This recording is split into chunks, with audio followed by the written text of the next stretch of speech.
the standard model of particle physics, there are quarks, leptons, gauge bosons, and scalar bosons. Today we'll be talking about leptons, and more specifically neutrinos. There are three known neutrinos: electron, muon, and tau. These different neutrinos have the ability to change or oscillate into each other. Scientists at Fermilab believe that there is a possibility of a fourth neutrino. Discovery of a fourth neutrino may be difficult because it might not follow the same rules as all the others. Although, an experiment made 20 years ago using the liquid scintillator neutrino detector, they discovered that there were many more than just 3 antineutrinos. So in theory, following the law that states that there is an equal amount of antimatter and matter, there should be more than 3 neutrinos. You may ask, how the heck would they even discover a fourth neutrino? Well, that, my friend, is a very long process. At Fermilab on February 21, 2021, they began cooling down the ICARS, one of the largest particle detectors in the world, to fill with 760 tons of liquid argon. Why liquid argon?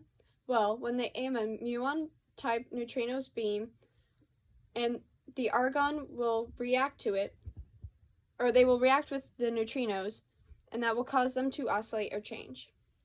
Using argon will produce a large amount of muon neutrinos, but the scientists are looking for the particles that are oscillating into a neutrino that does not interact at all, says scientist Wilson of Fermilab.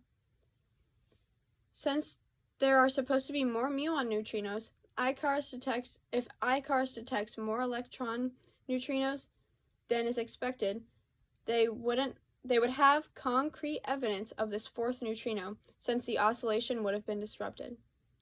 Wilson also stated, by quantum mechanics, however, this so-called sterile neutrino could still oscillate between neutrino types and alter the oscillation pattern that ICARS will observe, meaning that this fourth neutrino could have not been found yet solely because it changes other neutrinos, but it might not oscillate and it changes the pattern.